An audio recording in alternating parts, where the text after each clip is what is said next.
Okay. Hello, people that are watching and can't see my face for this whole video. I'm sorry, but you'll be able to see me in this table, so that's what counts. I'm Kasaya Judy. I'm here to show how to extract DNA from a strawberry, and it's a super fun but really cool experiment, and it makes you feel really cool. So, yeah, I'm excited. So, first off, I'll show you the materials that you will need. You'll need 1/4 teaspoon of salt. That's what I have right here. A bigger dish, 90 milliliters of water. I have it already pre-measured out.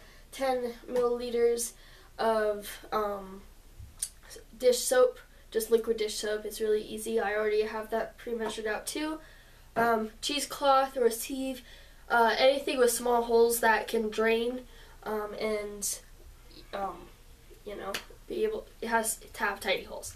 A glass speaker or jar. I'm using this small mason jar for this experiment. A strawberry, or if you have small ones, 2 or 3. I use frozen. You can use fresh or frozen, either way. You need 5, how much was it? Sorry. Okay. You need 5 milliliters of chilled isopropyl alcohol.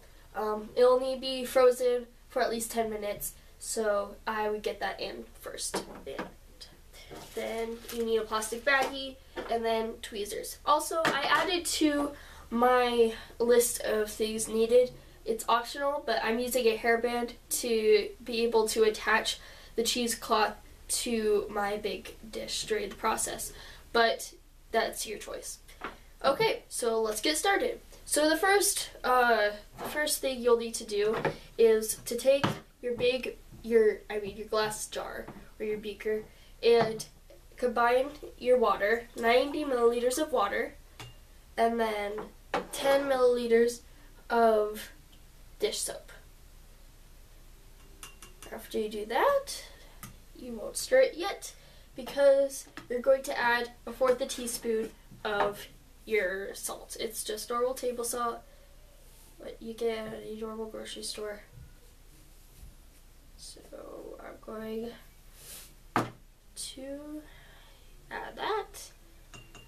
Now that we've added that, I'm going to combine it, stir it good enough so the salt is mixed in and the dish soap and the water are together, but not enough that you have a lot of bubbles on the top. If you end up with lots of bubbles, it's easy, you just scoop them out, but you do not want any bubbles or very many. I have a few at the top, but not a lot. You just don't want those in your mixture. Okay, so what we're going to do next is we're going to take the plastic bag you have. You could use 2 if you want to get really crazy in the next step, because we don't want the bag to pop and have everything spill. But you're going to put in your solution that you made, and you're going to add your strawberries. Now that I'm looking at it, I have a pretty big strawberry for the strawberries in there, so I'm only going to add 2 of my strawberries, and then I'm going to eat the 3rd one because it looks really good. Awesome. So, now that we have our strawberries in there, we are going to release all the air from the bag as much as you can, and we're going to seal it. Now, the reason we're going to seal it is for the next step, because you do not want to get very messy. We're going to crush these strawberries. Now, I did not add this before, but if you're going to use frozen strawberries, you have to thaw them out, because this wouldn't work with frozen strawberries, especially if you're trying to squish them, because that's just kind of difficult. I don't know what would come of the experiment, but I know it would be a pain in the rear. So if you're going to use frozen strawberries, thaw them out. Okay. Now, when you're squishing the bag, you want to be able to squish all those big parts. Like you see these chunks, you want to squish those chunks so they aren't so big, because we don't want any big chunks of strawberries because it won't be able to release any of the DNA. So that would be an issue. Okay. Okay, I'll just give it a few more squeezes, and it's fine if, like, it's not all completely mashed up, but you want most of it mashed up into this pink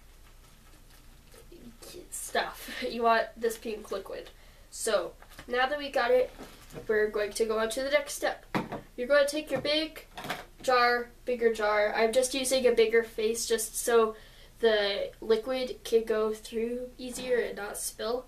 And you're going to put this cheesecloth, or whatever you may have, over it. This is where I put in the optional hairband, just because I like to keep the cheesecloth there. It went on pretty easily last time. I'm using a thicker word. So, there we go. Now, what I also forgot to mention is you'll want a spoon. I actually don't have my big spoon with me at this time, but I'll just use this. It'll help in the next step. So you're going to take your bag that has the crushed strawberry soap mixture in it, and you're going to drain it through this cheesecloth. Now, you have to be careful, because if you go too fast, then it's going to end up everywhere and on the table, and that's just a disaster. So you're going to want to continue to pour it over this cheesecloth until the bag is totally empty. Now, what you're wanting to do next after this is use the back of your spoon and press through all this pulp that you have on the top just to get any extra liquid out. It just gets more of that liquid that you want and where the DNA through here. So, yeah, awesome. Anyway, now that we're done with that, we're going to take this cheesecloth off.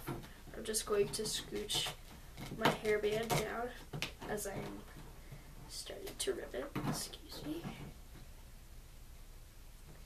Okay.